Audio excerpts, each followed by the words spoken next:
All right, looks like everybody's ready. So welcome Justin Prim, and he's going to be speaking on pioneering the American faceting movement. As if y'all can't read.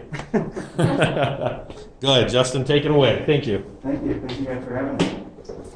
Hello, my name's Justin, and 2 years ago I was here, and I did a talk that maybe on the surface level sounds like it has a similar theme, but this is totally new, and I'm really excited about it.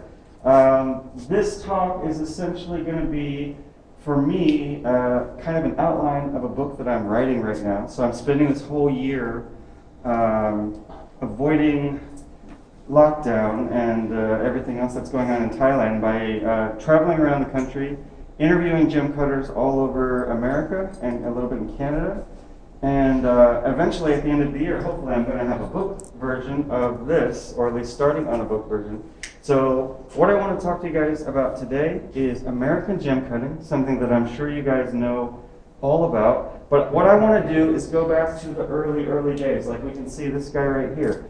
So I want to talk about how did this whole thing start? You know, why are we in a Lapidary club right now, and how did we get there? So I want to go back to kind of the 1800s, beginning of the 1900s, and then how it all happened. So if you guys don't know me, my name's Justin K Prim.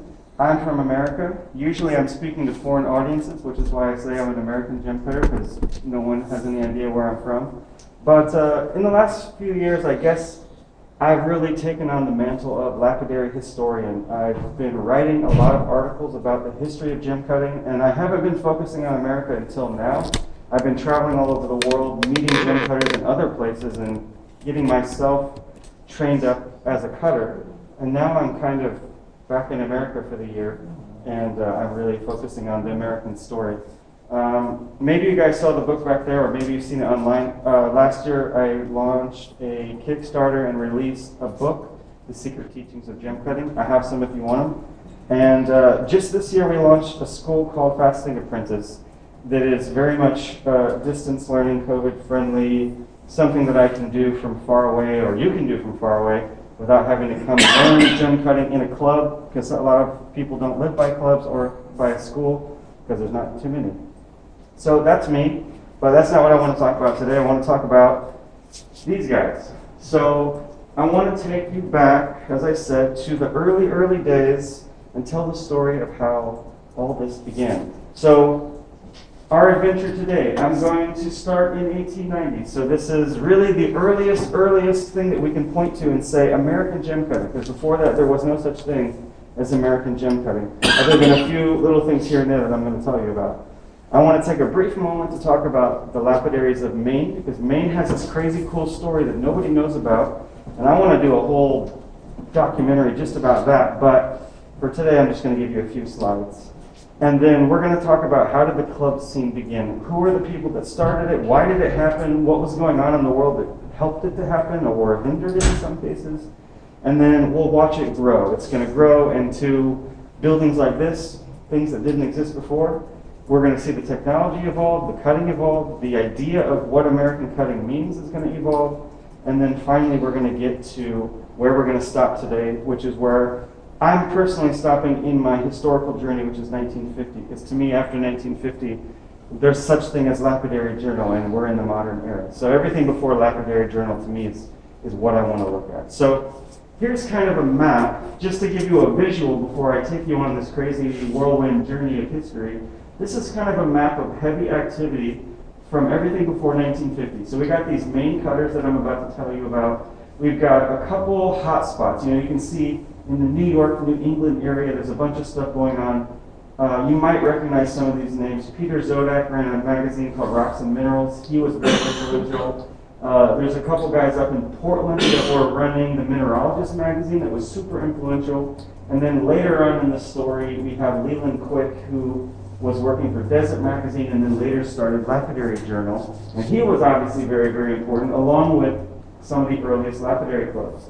And then we've got a couple individual characters like J. Harry Howard and Frank Wade and Arthur Neff, who I'm going to talk about as we go on. So just to give you a visual, we're going to bounce all over the country because it didn't all happen in one place. You know, sometimes people think it's California or New York or whatever, but no, it really, as you're going to see, it really bounces back and forth between the coasts.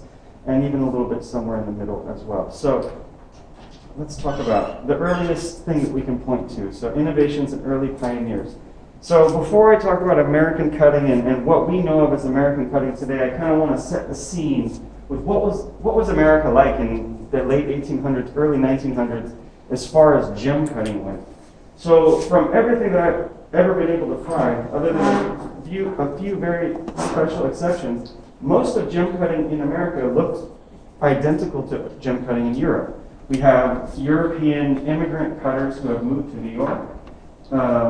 This guy is American, but most likely he learned from a British guy because that's a British gem peg. It looks just like the one that's in the dictionary, the Knight's American Mechanical Dictionary, which is identical to all of the dictionaries that you see at that time from London. So London influence and the German influence were super strong, and all of the machines that we see in America this time are definitely either English or German. And most of the activity is happening in New York, a little bit in other places, as we're going to see. So it wasn't all just jam peg, though, and I want to just draw one point that's going to come in later in our story. So in the 1850s, we have a bunch of jam peg cutters in Europe. That was really the thing at that time, and it's still the thing today as far as technology goes. But there's a couple innovations that happened around 1850 that I think directly influence what we are going to see later as American mass technology. And we've got a couple of drawings here, and specifically I want to point you, this is what came after the, this is what was going on around 1850. This is a drawing from a magazine. So we can see this is a quadrant. So this is like a London cutter. He's got his angles, he's got a crude system of indexes that just kind of has a clock face up here, and that's it, it's mounted on here. And so in 1850, this guy named Holtzapfel, who is a lathe turner, and he wasn't a gem cutter, but he obviously dabbled in it because he's got 90 pages about gem cutting in his book on lathe turning. He introduces this thing that he calls a goniostat.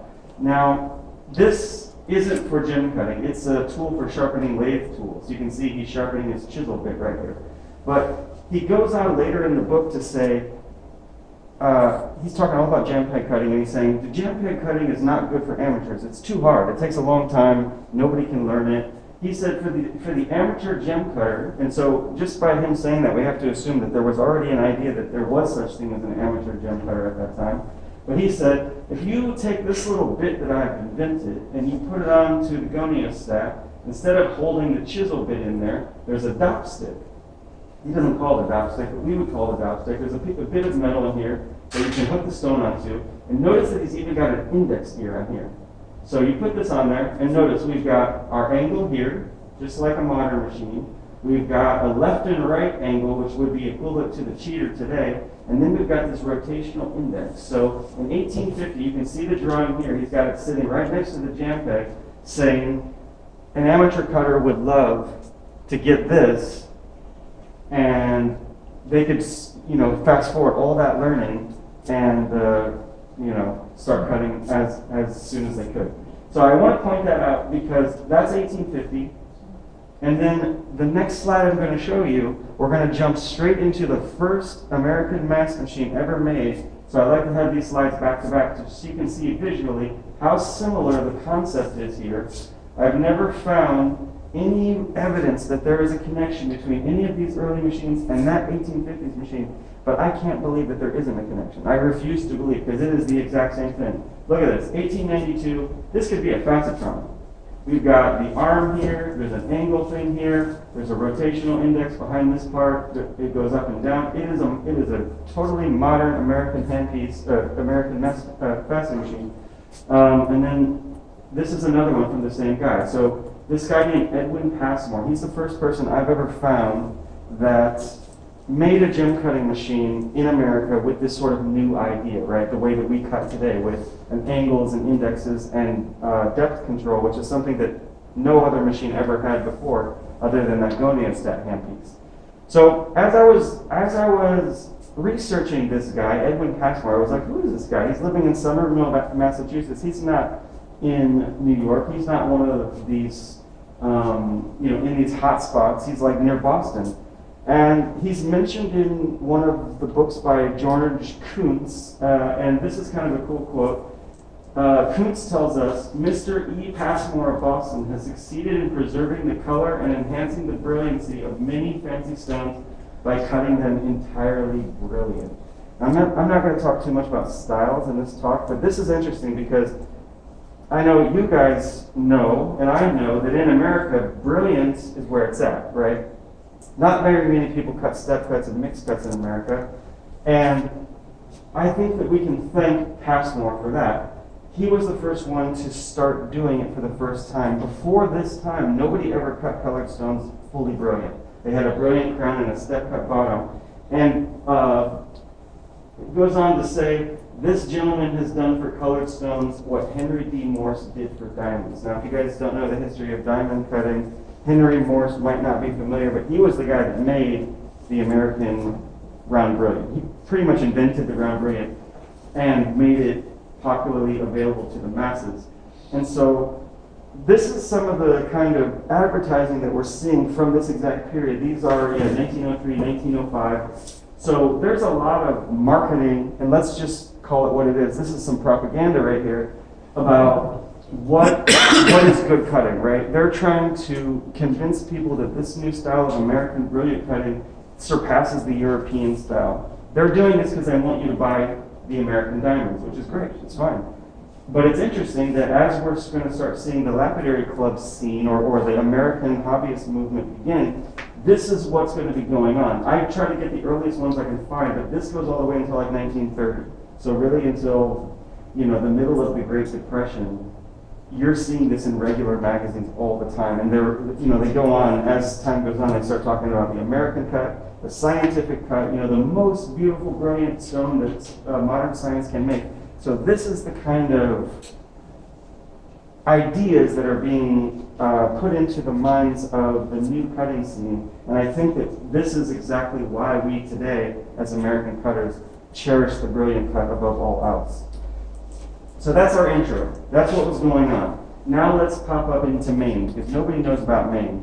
I didn't even know about Maine. Even Maine doesn't know about Maine. But there was some really cool stuff going on in Maine. And the story of Maine is kind of in a bubble. And I think today, still, Maine is in a bubble. We got to see Derek this morning. He was probably calling us from Maine. He knows about this a little bit. But in the 1890s, there were some of the earliest innovations that we see. I showed you those two faceting machines before, but this is even earlier than that. So we're going back to early 1900s, before those ones almost. So we've got these guys up in Maine. So if you guys don't know about Maine, Maine is one of the cool places in America where you can mine precious gemstones. They've got a huge tourmaline mine up there. They've been mining it for like 200 years. And so this guy, Merrill, was a miner. He was mining, getting tourmalines. He was also friends with Kuntz. And they would send all of their tourmalines down to New York to those immigrant cutters who I showed you earlier, or those descendants of immigrant cutters, and they would cut the stones for them. And there was no other way to cut stones at that time. For faceted stones, you'd either send them to Germany, you'd send them to London, or you send them to these guys in New York.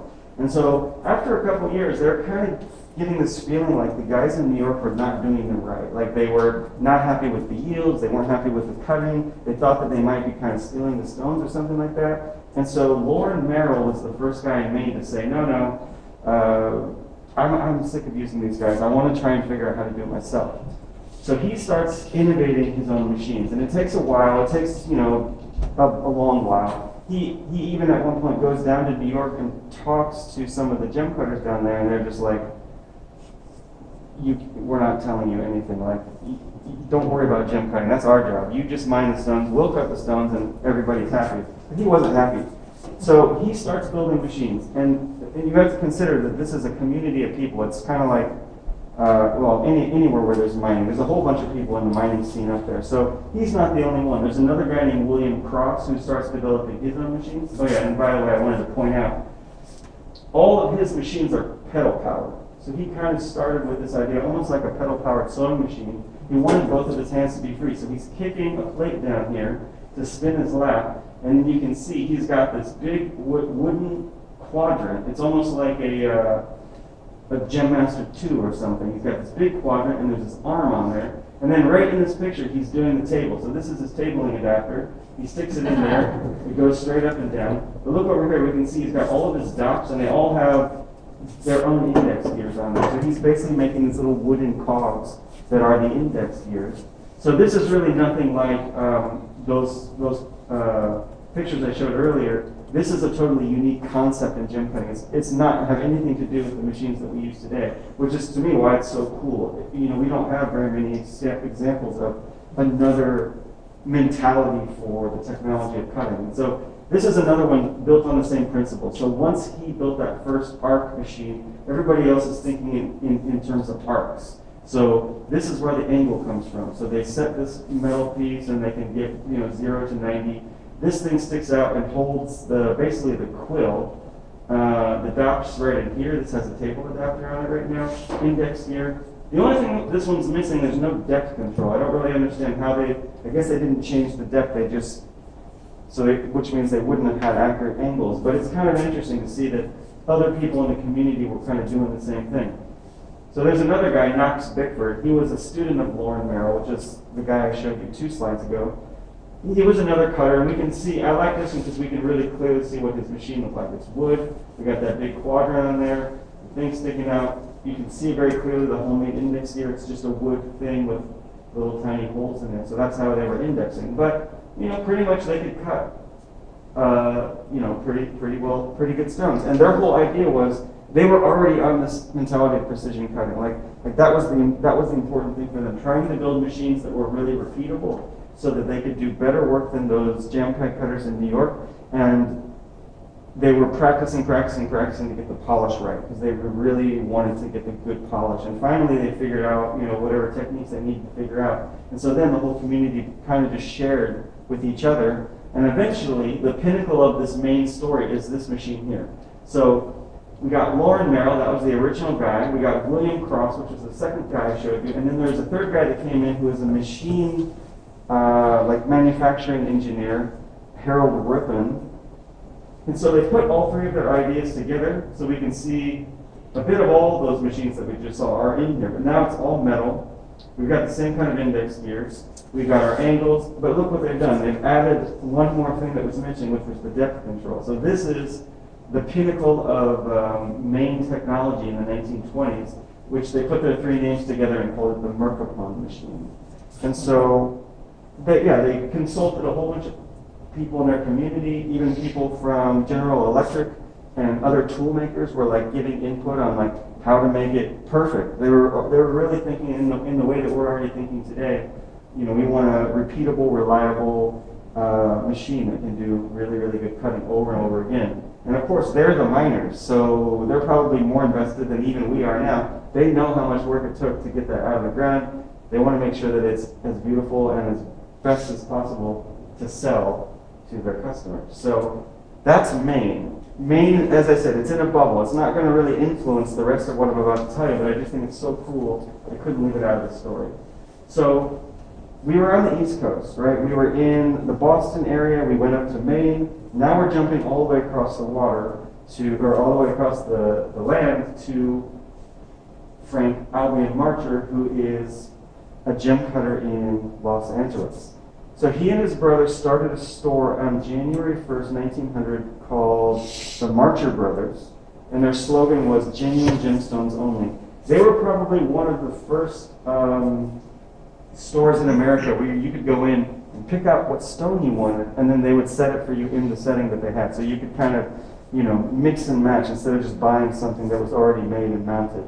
So I'm reading about this guy. He's so interesting. I found this photo of him and I was just totally stunned. He looks so cool. And then I found an article that his brother wrote in Gemstone Gemology in the 1950s. It was when they were old and he was looking back at his life and telling all these stories.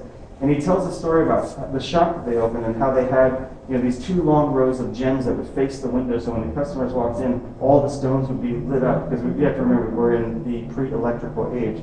So all the stones would be lit up and just with the sunlight. I guess there was some electricity because I can see that there's a light in this next picture. But not much. They had one light for the whole store. So they needed the sunlight. But the thing that he told in the article, and I was amazed when I found this picture because it came from somewhere else, But he was talking about how they have this whole line of lapidary gear along the wall so that they could demonstrate to the customers when they came in and show them this is how we cut the stones. Now, unfortunately, this is the one. So Marcher invented this machine. This is his patent photo, and unfortunately, no one's using it here. It's just capping stuff. But I'm imagining that somewhere in the back, he's got his other shop set up, and yeah, really, just kind of an interesting way to look into the life of somebody. That's him. So this is the same guy, and then I think this is his brother over here, and just seeing like how are the gem cutters dressed? What were they doing? How did they? They were already thinking about the cutting and how they wanted to show it off and showcase it. So we got more machines popping up. And again, I really want to reiterate this idea. As soon as we see a patent for American machines, it's like they're already done. Like the first one that I showed you, which was 1903, that looked like a Facetron. It's like, where did that come from? It just came out of nowhere, and suddenly everybody's doing it. We got this version, we got this version. It doesn't matter if they're in Brooklyn, if they're in LA, if they're in Maine, if they're in Boston. Everybody suddenly sinks in to the same idea, other than those people in Maine. Everybody sinks in that, like, we're going to have a mast, it's going to have a quill, it's going to have an index and an angle and a depth control. And they all do that. We don't see any more deviation other than those Maine people about how do we approach gem cutting. And it's not the jam peg, and it's not the old quadrant handies, it's this new thing. But we're still in the era of the old school, right? Like when any references that we see to cutting at this time, we're always talking about cutters in New York, some cutters in LA. Occasionally we'll get a reference to somebody in Montana. And even when we can see an advertisement, they're definitely still, those gem peg cutters. So the concept of American cutting is there, it's somewhere in there, but it's not born yet. It's still in its infancy. But all that's going to change as soon as we hit the 19-teens, and we start to see a whirlwind of stuff. So we have this article here. This is Frank Wade. Frank Wade was a high school chemistry teacher in Indianapolis. He starts this 28-part series that's called A Suggested Course in Gemology. It runs for a couple of years in the Jeweler's Circular, which was like a trade magazine at the time. And this is the first time that we ever really see like scientific gemological information being presented publicly. Even though it's for the trade, it's like out there for everyone to see. And we start seeing new things pop up. He eventually writes a book. We get this new magazine called The American Mineralogist. And then later on, a little bit later, we see Herbert Whitlock, who's the curator for the Natural History Museum in London, puts out an article about the evolution of the brilliant cut. He does a couple articles like this where he looks at cutting styles and kind of deconstructs them and talks about the brilliancy and how does light work. Really kind of sciencey stuff, because he works at the Science Museum. But, it's like there is starting to be a little bit of a thirst for the knowledge, and these articles are kind of the response to that. And so, as we're going to see, it's only going to grow. But anyone who's versed in their history should know what comes next. It's not all just up, because sometimes we go down too. America, World War I, we entered the war in April 1917, and despite the chaos of the times, things were still okay. We got this article from just the next year, while the war's still going on. New York Times is saying that the jewelry sales are still good, and in fact, the lapidaries are having their troubles in supplying the demand for their product. So they've gotten so much demand, they can't keep up with it, despite the fact that we're in the middle of the Great War. So that's the backdrop for what's going on for the next few years. And nothing, obviously, not too much happens during the World War I period, but in the time after that, we get up to a few years later, 1926, and we see that guy Whitlock again, the guy who was writing the articles about brilliancy and diamonds, puts out the first publication that we ever see in America about gem cutting. Now, it's super small. It's something that you get in the museum gift shop. It's like 8 pages, and it's mostly about diamond cutting. He does have one picture of a gem cutter, but as we can see, it's still the same. It's the European tradition that's come to New York, and obviously he was the curator of the New York History Museum, Natural History Museum. So, these were the guys that he knew. These were his neighbors, basically. So, of course, he's not going to show us some guy in LA with a crazy math machine, because he doesn't know about that yet. But just to say, this is kind of, we're moving up, we're growing. And in the same year, we see a new magazine. Now, Rocks and Minerals is important. At this point, I don't know if a lot of people know about the magazine. I didn't really, because it doesn't exist anymore, and it hasn't really existed in this form in a while. But going back to 1926, the only magazines that existed that someone who was interested in earth sciences would look at would be like the American Mineralogist that I showed a few slides ago. It was really technical. It was not for the layman. It was a science magazine for academics. We wouldn't probably enjoy reading that today. Peter Zodak, after asking a few people in his community, because he gets the idea to start a magazine, he's not totally sure if it's going to work, and he asks a bunch of people, and they're saying, yes, we would love to see a magazine like that. He tells us in the first issue, he said, the idea of publishing a magazine devoted to minerals was first suggested to me through the large number of letters I received from collectors and would-be collectors who desired information on the subject, methods in analyzing minerals, hints on making a collection, and so forth. So many letters did I receive, and so keen was their interest that I was oftentimes swamped with correspondence. As a solution, I finally decided a magazine on minerals would be just the thing. So the magazine, it was the only non-academic magazine. It was for collectors. I mean, it was for the exact community that we are in today. It's just that it wasn't focused on gem cutting yet. So that's 1926. The magazine continues for a long time. Actually, I think, Rock and Minerals, now there's Rock and Gems. That's different. But yeah, Rocks and Minerals went on for a long time. But, again, we go up, we go down. The stock market crash. I put this in here just so we can keep in mind, if we just think about the story of gem cutting, it just sounds great. But we have to remember what's going on in the world. I kind of like looking at this period between 1917 and 1929 because it so much reflects what's going on today, right? We had the 2008 crash, now we have COVID. They had World War I, then they had the Spanish flu, then they had the stock market crash. It's pretty much the same thing 100 years later. So we can probably empathize with this story more than anyone else ever could since then. So the stock market crashes. Obviously, the entire world changes after that. Not for everybody, but for some people. And this is the environment in which the community will be born, the community that we're currently standing in right now. And it all goes back to one important man. This is my favorite guy right now. I'm working on a book, and he is my main character, J. Harry Howard. He was from South Carolina. He was literally nobody important until he wrote this letter. So Rocks and Minerals have been going on for like 3 years. And J. Harry Howard is a subscriber, and he writes into the magazine, all the dealers are passing up a good bet. There are doubtless hundreds of men like myself who are more interested in cut and polished stones than in raw minerals, and who get a kick out of cutting and polishing for themselves. But we don't know how. Can you please find someone competent and willing to write such an article to be published in pamphlet form and sold to your subscribers, or to be published in the pages of Rocks and Minerals? And down here, the editor says we've had lots of other letters like this. So this is really where it all begins.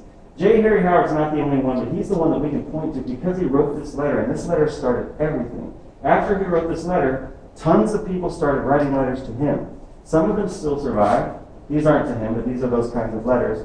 So starting in 1929, we're seeing letters going to Canada, letters going from the West Coast to the East Coast, letters going from South Carolina to Portland, Massachusetts. Letters going to the Harvard Museum, who knows about those guys in Maine. So everything's getting connected, and it's all through these letters. And right now in my journey, these are what I'm looking for. So I'm going to just put this out there. If you guys are in lapidary clubs and you know that you guys have some letters like this, please let me know, because this is exactly what I'm going to try and write a book about. But anyway, these letters are awesome, because we can really see what did the people know at this time, because they didn't know anything, actually, right? Like, they wanted to learn gem cutting. J. Harry Howard saying, please show us something, because we want to know. We don't know anything. We don't just want to collect minerals. We want to change them. And so it's kind of funny, because J. Harry Howard's letter ends up kind of being a self-fulfilling prophecy. He's the one who writes the first pamphlet, which is what he asked for in that letter. Please, can someone write the pamphlet?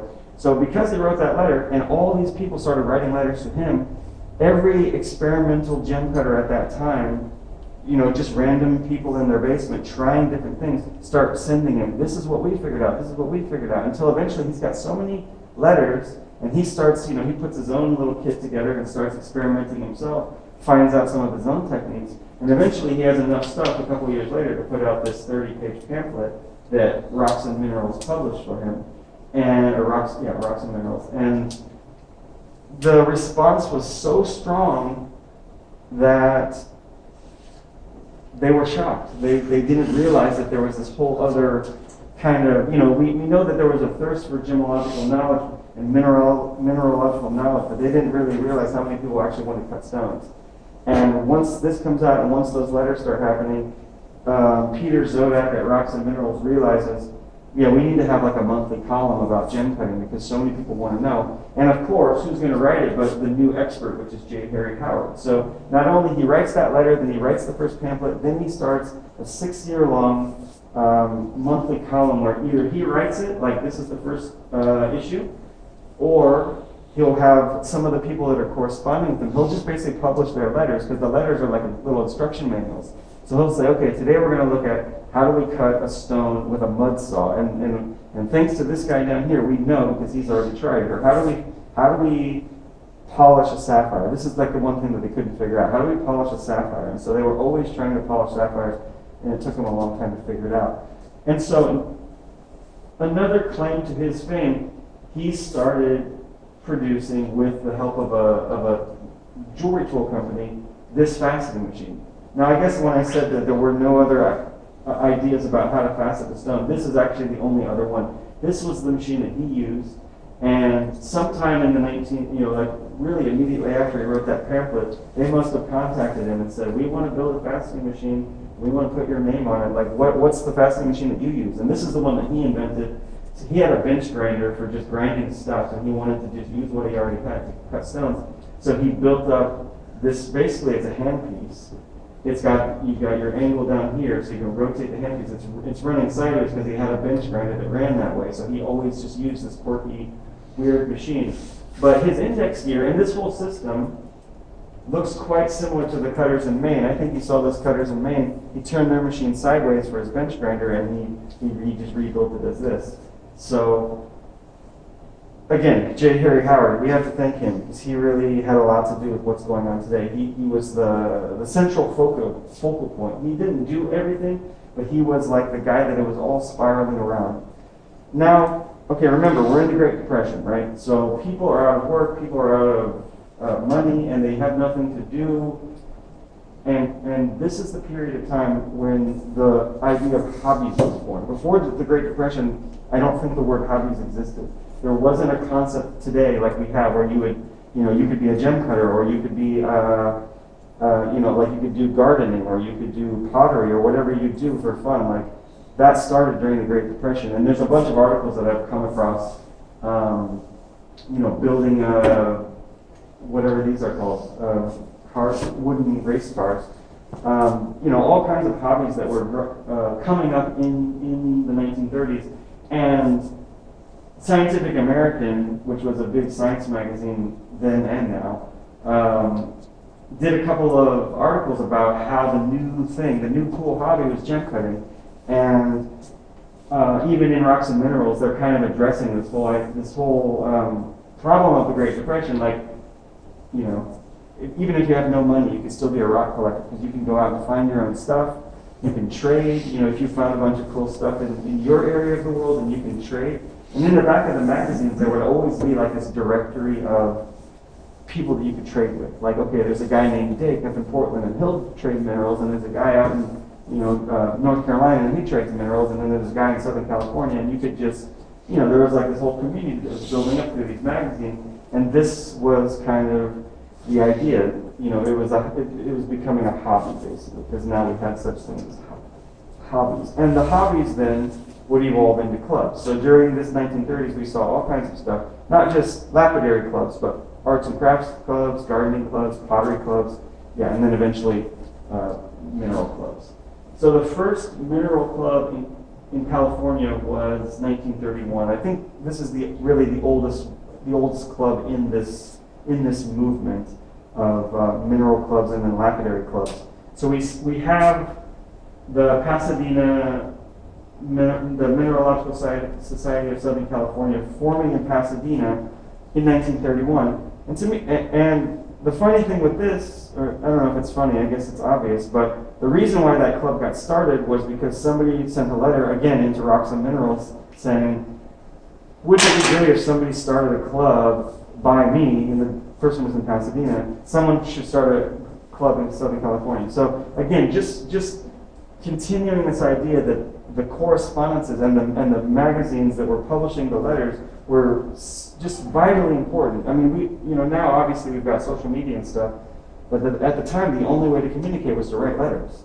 And so everyone was writing letters, not just gem people. I mean, lots, authors would write letters to other authors, and I'm sure that, people that were in clubs about gardening would write letters to other clubs about gardening to get some tips. But anyway, the first club in Pasadena this was their first trip, their first club outing. They went to Crestmore Quarry in Riverside, California in October 1931. And a couple months later, they did their first newsletter. And so I think this is the first newsletter of any club, of any gem club in America. And here's where it all comes back around.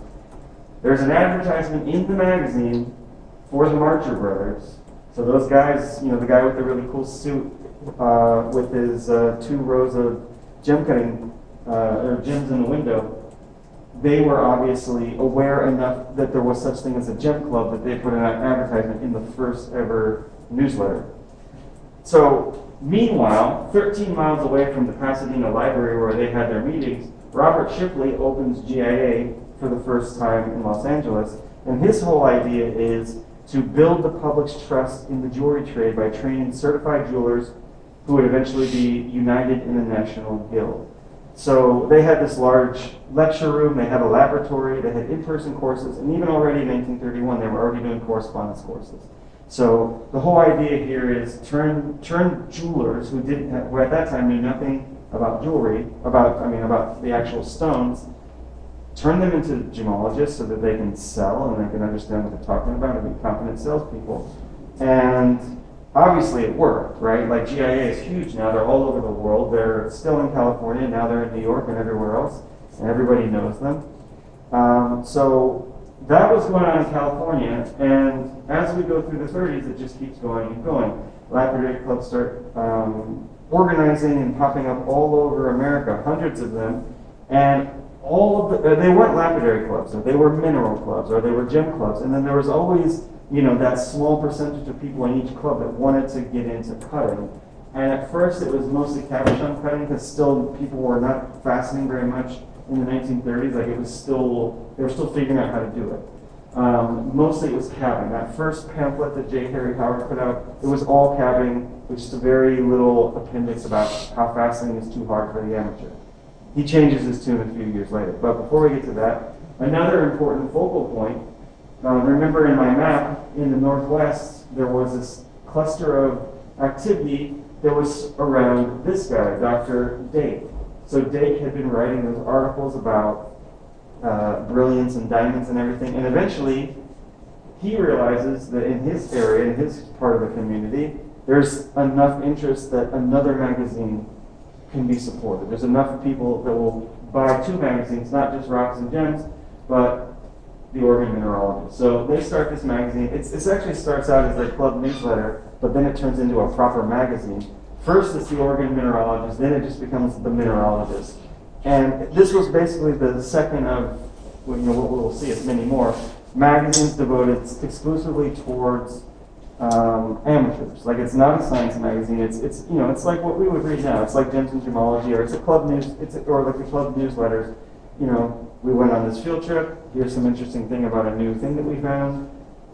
Here's how you mount micro stones onto the thing to make a case. Just like interesting ideas. And so slowly though, they have the same thing. People are asking them, how do we cut stones? Tell us more about cutting stones. Yeah, we have our micro mount case, but we want to cut some stones. And so they start to also put in a couple of articles here and there, and occasionally once a year they'll do like a lapidary issue where the whole issue is just all, the latest findings in the lapidary community. Here's how we've learned how to polish sapphires now, or whatever. So we can see now we've got 2 magazines, we've got a pamphlet, we've got all these articles that are coming out, and this whole idea of the hobby gem cutter is growing. And the moment when it really hits and bursts into flame and spreads around is 1935. So this is like, I think this is the epicenter of the entire thing. J. Harry Howard, he's put out the pamphlet, he's put out the 6 years of articles, he's put out his machine with that other company, and now he writes the Handbook to the Amateur Lapidary.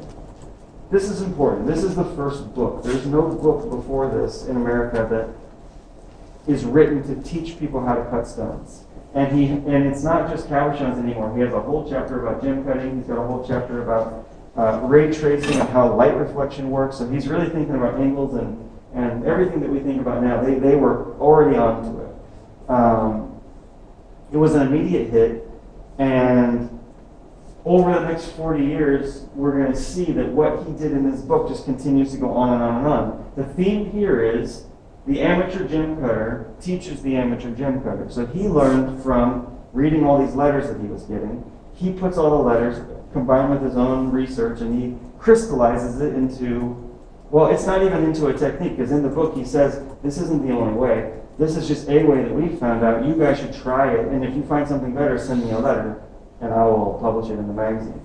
So, but he gives us all kinds of stuff. He shows how to cut around brilliant. He's showing us different designs. And he's, basically giving us the information that wasn't available before, what they figured out about fasting. How do you do it? What kind of machine do you do? He walks through almost like a shopping list of what do you need to start up a lapidary thing in your basement for only $5. Because remember, we're still in the Great Depression here. People don't have money, but they still want to do this. And obviously, he had money. He didn't lose his job, so he was okay with investing in some gear. And he shows us another picture of his machine. So this is the one straight out of the book. It's the same one from that advertisement before. But we can see pretty clearly, we put it next to that main machine, pretty much the exact same thing. You got the arc over here, he's got the arc in there. That thing holds the quill, he's got his index here. This is funny, he only had a 16 index. So when he gives us the instructions for how to cut a round brilliant, he has to cheat for all of the facets because, round brilliant, you have the 8 mains, and he's got those, and he's got the 8 star facets, but he doesn't have the 16 break facets. So he has to go to the star facet index and then cheat a little bit to the left to do the left break, and then cheat back to the right and do the right break. And this sounds like chaos to me. That sounds like a nightmare. That's so much work just to cut and, just add more indexes, but I guess he didn't figure it out yet. But this is the one that he continued to use to the end of his day. Now, side note, I'm very excited this week because I found this machine. It still exists. It's in a museum in South Carolina. When he died, he gave all of the stuff to the museum, and I emailed the curator like 6 months ago, and the curator was so excited to hear from me because he just inventoried all of it for the first time in however many years, that he sent me an Excel sheet of 500 items that they have that belong to J. Harry Howard. They have all of his stones, they have all of his machines, they have all kinds of junk that's probably totally pointless, but it's all preserved in their warehouse. So next week I'm driving to South Carolina, and he's going to spend the day with me, and we're going to get this out, and we're going to play with it. And if you guys are following my Instagram, you probably get to see it, because nobody knows what it is. He doesn't know what it is. He asked me to please come and tell me what all this stuff is, because they have no idea. So I cannot wait to get this thing out and maybe be the first person to understand it in the last 50 years. So that was like the beginning, right? That was the early time when the letters are writing, the magazines are just getting started, the idea of the Lapidary Club is just beginning, and everybody who wants to fasten the stone is going to have to build their own machine, just like that one. He just built it because he knew how to, do metal work or whatever. Starting in 1936 is the first time that we start seeing advertisements or articles about machines that someone could just buy. And the Kleinfelter is the first one that I've seen any documentation about. I don't know much about it. I talked to a guy last week who said that he talked on the phone to Kleinfelter way back in the 50s. And he said he was going to go meet the guy, and then a couple months later he was going to call him back to make an appointment, and the guy had died. So he never got to see the Klinefelter. Unfortunately, I would have loved to hear that story, but that's what it looked like. And we can see that it doesn't look very different than any of the machines that we saw before, or any of the machines today. I mean, this could be, I don't know, a real, it's not as sophisticated as an Ultratech or something, but it's all there. We've got the height adjustment, we've got the indexes, we've got the angle. No cheater yet. I guess that's the thing that comes later. The cheater is kind of a innovation of the 40s. But we've got other ones, the Johns, we've got Dixon Lapidary that's selling the Howard machine and this Jamtech machine. So we're starting to see that we can actually buy stuff now. We don't have to do it DIY. We don't have to call like the jewelry supply shop and sort of be like, can I get a little diamond powder or carborundum powder as they were using then. The suppliers started to realize that the faceting community was worth advertising to. And before this, it wasn't like that. There were no advertisements for gem cutters or lapidary stuff. You would just have to go into some other, like he was talking about using dental tools earlier today, right? Like you would have to go into some other industry and try to borrow their stuff and say, okay, can we get some of that jewelry rouge, and we're going to use that to polish our gems or whatever. So starting in the late 30s is when we see there's a shift, a cultural shift. The jewelry community and the supply community starts to see that, oh, there's something happening over here and there's some money to be made, so let's try to get in on